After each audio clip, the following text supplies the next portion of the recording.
Welcome to another solo episode of For the Greater WAAAGH. I am your host Gershwin, and this is a video series where we answer the questions left by you, the viewers. If you have a question for us, comment down below, put a question in front of your question because we get to those questions first. This is a video series that I normally do with the Sound Alchemist, but he is not here. Scheduling issues came up, and the normal time that we have to record the Greater WAAAGHs didn't work this week, so you guys just get me for this week. But next week, everything should go back to normal. I can't guarantee it though, just because of the holiday season. But yeah, ask away. Ask whatever questions you have for me and the Sound Alchemist, and we'll try our best to answer it next week. And that is what Roger Foote did. He asks, if Imperial Guardsmen live long enough, do they get to retire? And the answer is a little complicated because it really depends on the Imperial Guard regiment that they belong to and the rank of the actual guardsmen. So obviously, if you are just a normal average Imperial Guardsman, you were recruited into the Imperial Guard out of your, like, not even like something that you chose to do, but something that someone basically stole you from your planet, and you were a tithe to the Imperium of Man. More than likely, assuming that you survive whatever your regiment gets thrown at it, you're not really going to retire because you can't. There's no type of retirement plan for an Imperial Guardsman other than the fact that, like, you are a veteran, so you could probably get cushier jobs or a type of job that's more cushiony. But most of the times, these Imperial Guard veterans end up going into specific units that specialize in fighting for a specific type of either villain or not villain, a specific type of enemy or a specific type of battlefield. So that's where you get like your orc headhunters, which obviously specialize in killing orcs, or you have the guys that I did a 40 facts video on a couple weeks ago, the ones that are like really good at subterranean fighting, things like that. Those guys end up becoming like leadership roles in other regiments, or they become like the go-to people to fight. And because they're so specialized, they're more than likely not gonna die. But you also have to keep in mind that most Imperial Guardsmen are just cannon fodder. They're just gonna die. Now, let's say you join the Imperial Guard out of your own free will, and you are not just an average Imperial Guardsman. You don't start off there. You actually start off commanding. Then in that situation, you can, if you're proactive, you can move through the ranks and then end up in a position where eventually, yes, you can retire and you can go into a civilized world that requires a planetary defense force, and you can command that planetary defense force as like a general or as like some type of what is it called? Like the one bringing in the recruits, stuff like that. So very similar to our current day military, where if you join the military and you're not proactive, you can go up in rank, but like eventually you're not gonna reach a leadership role where when you retired you're gonna be able to sit back and relax. On top of the fact that there is no retirement plan like that. Most militaries have a retirement plan, I would assume. At least they do in the U.S. But yeah, so it's very similar to that. But again, that's if you are higher rank. And then obviously you have the ones that are noble born, and they go into the Imperial Guard already with an established title, a captain, a commissar, anything like that. Well, not commissars, because commissars actually go through the Schola Progenium. But even them, like, eventually they can retire to a pleasure world, and the pleasure worlds, check out our 40 facts on pleasure worlds, basically they're just like resorts, like you going to Cancun or going to like the Caribbean for the rest of your life. Yeah, that's basically what those Imperial Guardsmen get to do, but there's not as many as like a regular Imperial Guardsman that doesn't, like a regular just like cannon fodder type of Imperial Guardsman. But yes, that is an option. So you have like 3 different levels that get broken up into even more levels. If you guys want to learn more, if you're more interested in like the first level of like just the veteran guardsmen, they're really like ruthless and really cunning guardsmen that have survived multiple campaigns, check out our 40 facts on the veteran guardsmen. It's really good because it goes through like the horrible realities that you had to have gone through in order to reach that level of veteran status within the Imperial Guard. And then also check out our 40 facts on like planetary governors, the PDF, and stuff like that to get a feel for like the middle ground, which is basically just getting a position within the bureaucracy of the bureaucracy of the Adeptus Ministorum. Is it the Ministorum? No, the Adeptus Administratum.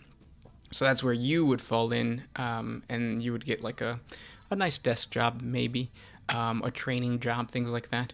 And then the Pleasure Worlds, 40 Facts on the Pleasure Worlds is another video for you to check out to just understand what like a War Master would do, even though there's not that many War Masters. I think there's only been like 4 or 5 within the Imperial history, but things like that. So good question. A long one, but a good one. This next question comes from Logan Hunt.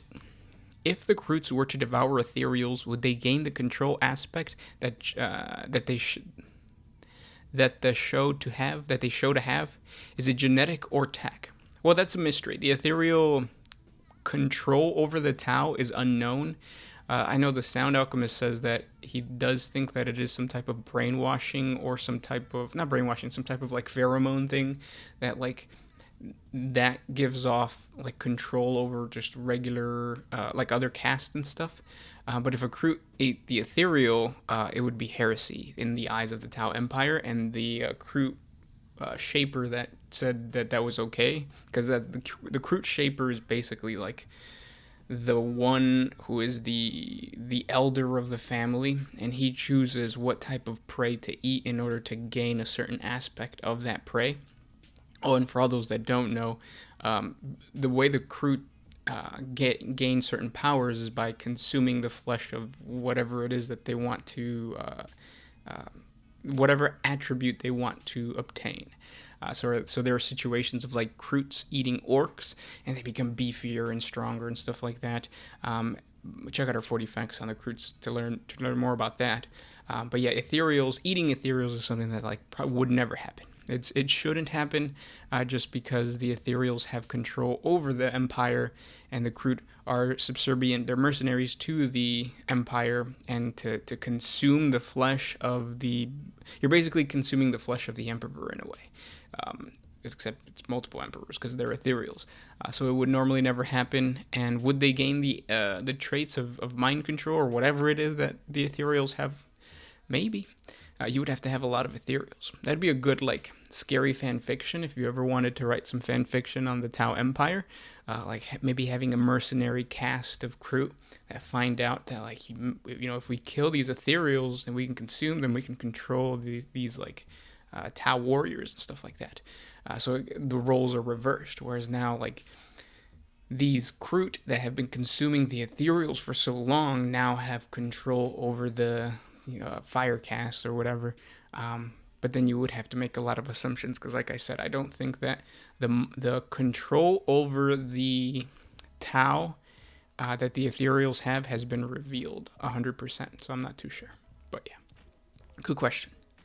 Next question comes from R. Moore. Have there been any cases of dreadnoughts waking up, finding out that they are part of the traitor legions, refusing to follow, and fighting back? Not that I know off the top of my head. There have been dreadnoughts that refused to follow their Primarch, and that happened during the Horus Heresy, so that has happened. One of the famous ones is not Lysander, what's his name? Rylanor. So check out our 40 facts on the dreadnought Rylanor. He was an Emperor's children, and obviously they went traitor, and spoiler alert, he almost kills Fulgrim. So that is one example of like a dreadnought just refusing to go traitor because that dreadnought or that warrior was a Terran-born warrior. So it's kind of a cool story if you guys want to go check that out. But I don't know of any dreadnought like that off the top of my head. If you are homebrewing at home, obviously, then what you should do, and if you want to include this kind of thing into your lore, what you could do is that you can have a dreadnought that has a similar situation, fights his way out of the traitor legion, and gets found by the Imperium. The Imperium deems him to be respectable, and as a penance, He is given a unit of other loyalist Space Marines, and then maybe he breaks off and creates his own chapter. And then it gets hidden away by the Adeptus Astartes so that the Imperium doesn't know. And that's where you have those types of successor chapters that they say, oh, we don't know where the Primarch came from. We don't know where the Gene Seed comes from. Because they actually were Black Shields, and that's what they would be called. Those are the Space Marines that come from traitor legions that actually still fight for the Imperium for whatever reason. They're called Black Shields, and then they would go on to spawn more of their kind, more of their style of fighting, and that's where these successor chapters that are unknown come from. So that's actually something really fun to play around with if you are homebrewing chapters and stuff like that, and you want to connect them into, the Great Crusade and all that kind of stuff. This next question comes from Ursa Swan. What are some of the strangest planets in 40K that you have learned of? That was some of the most strangest ones. I think they're called cemetery planets or cemetery worlds. They're basically just giant catacombs. Like they're similar to like the Necrons and their tomb worlds, except there is no reanimation or anything like that. It's just a planet dedicated to putting the dead. And every now and then you'll have like uprisings and stuff like that where like Nurgle comes in and that's where these zombies come from and stuff like that. But for the most part, it's usually the Imperial Creed or the Imperial Church that takes over this planet, and then it becomes a holy site where like pilgrims go and they mourn the dead, and like the big heroes also get buried on those planets. So I think those are the strangest planets that I've come across. And then obviously you have demon planets, and we have a whole 40 fact series on those. So there are some planets that, like, one of them is like a fetal, or a man in a fetal position. It's an actual man. So think of like Rick and Morty when they go into the dude's body, the homeless man's body, kind of like that. But yeah, good question. Next question comes from Prussian King. Skitarii versus Servitor. The Skitarii is going to win because the Skitarii is specifically created for extreme warfare. There are Servitors that are also created for warfare. They're, like the gun Servitors and like the battle Servitors and stuff like that. But at the end of the day, a Skitarii versus a Servitor, a Skitarii has the mental capacity to coordinate some type of assault at a more advanced level because he has protocols, whereas a Servitor is not going to do that. Like, he's very dependent on his people and stuff like that. But yeah. Next question comes from, we will do Jamie Garth. Could the Carcharodons be a lost legion given their secrecy? Old gear and tactics, unique traits and psychic abilities, shark teeth that Raven Guard and Night Lords don't have. The Carcharodons, I can't really remember 100%, but I thought the Carcharodons were rumored to be a successor chapter of the World Eaters because of how savage they are. They also could be Night Lords, but the Night Lords, I thought the Night Lords were supposed to be like prisoners and just like sadistic individuals, so I'm not too sure about that. But yeah, it could be. That's the fun part about all of these successor chapters that have a mysterious background. You get to come up with that in your own lore, and then if GW ever reveals the true origin of like the Carcharodons or anything, then that's when you would just say, nah, they're not actually Carcharodons. They're a successor of the Carcharodon, which you can do. So yeah. Next question comes from Teddy D. What perks do Chaos Cultists get? What would a top tier cultist in favor with their god be as strong as a Chaos Space Marine out of favor? A Chaos Cultist, like a regular Chaos Cultist, the majority of Chaos Cultists, I should say, don't become much. As a matter of fact, the Chaos Gods love messing with Chaos Cultists to the point where they will take like a devotee of Nurgle or a devotee of Tzeentch, mostly Tzeentch, we'll say Tzeentch, and then they'll just keep buffing them with like energies and stuff like that, and then they turn into Chaos Spawn. Chaos Spawn are basically just grotesque amalgamas of like flesh and blood. If you watch Rick and Morty, the I forget what they're called, but like the Akira looking things that are like all bubbly and gross and stuff like that. They're just like spewing out warp energy, and the warp energy has turned their bodies into like disgusting things. So the majority of cultists will reach that level, which is still a really tough level. Those chaos spawns are tough. They're pretty disgusting things, but they're powerful. But yes, you do have, every now and then you'll have a chaos cultist that becomes a sorcerer or becomes a demon prince or something like that. And then in that situation, they have reached a certain top tier level where they could best a space marine, a chaos space marine, but that's very rare. Most of them get screwed over by their patron because that's what chaos does. They're assholes. Next question comes from Joseph McFadden. Did you say sci-fly polar bears? Yes, there is a specific race within the Tau Empire.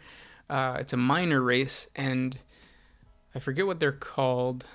Check out our 40... Oh, the Nikasar, I think. Check out our 40 facts on the minor races of the Tau Empire. But yes, they're just floating polar bears. Or they look like floating polar bears, and they're using psychic abilities to obviously control themselves and fly and stuff like that. But yeah, they are used by the Tau Empire for, basic psychic abilities and stuff like that. Not to the extent of navigators, but close to it. They're an interesting bunch. You should check them out in our 40 facts videos. Next question comes from Elias Ravanetti. What's new in the OMS world? Well, the Sound Alchemist isn't here, so that's new. But as far as like video content and stuff like that, I've been trying to incorporate more hobby videos. Those are a little harder. I need to find a good balance of including like hobby videos and lore videos, but not letting the hobby videos take away from the lore, because that's what most of you guys are here for. So I need to figure something out to include that into the mix of just like producing as much content as we used to produce, and with better quality, which is tough. But also I do want to focus on the hobby, and next year, which is next month, I want to start a series. It's going to be included in the Blessed is the Mind Too Small for Doubt series, but I want to create a new army every single day. There's a YouTube channel called Midwinter Minis, and what they're doing is they're taking the starter sets for all the factions, and they're fighting them out and stuff like that, or they're doing like a little bracket to see which starter set is the strongest. And I like that concept of actually purchasing those things, building them, making a video out of it, and now you have a small little piece of an army. So if at any point in the future I'm like, I want to play Eldar now, I'll have that small starter set as my initial start. So not going, not jumping in super deep into this world of like the Eldar or the Gene Stealer cult or anything like that, but like having a small force would be nice. So expect that in the future as well. If you guys can think of any faction that you guys would like us to, or would like me to start first, let me know in the comment section below.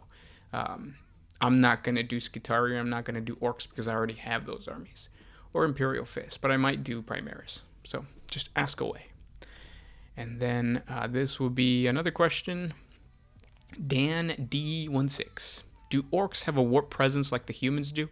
If so, do they also feed the chaos gods on even greater scale than the humans? They do have a warp presence, but they do not feed the chaos gods. Most orcs have a biological... what would I call it? Most orcs just believe in Gork and Mork, and they don't actually worship like Tzeentch, Nurgle, Khorne. That's not to say that there isn't worshippers or orc worshippers of these gods, because there are, but that usually doesn't happen. So it's not the same presence as humans, but they do have a presence. That's as close as I can get. This next question is going to be the last question by Isaac Langdon. Who would win all the Uncharted Catan working together, or Chaos Undivided? Chaos Undivided. I think Chaos Undivided is so powerful that they would be able to consume the Catan pretty easily because the Catan are weak against psychic powers. So, yeah. I think we talked about that in the past. But yeah. Thanks so much for asking the questions, guys. If you guys have more questions for us, or if we didn't get to your question, ask again. And then hopefully next week the Sound Alchemist will be back and we'll be able to just do the standard greater walls. But yeah, thanks for everything, and I'll talk to you tomorrow. This is Gersh1 with One Mind Syndicate, signing out.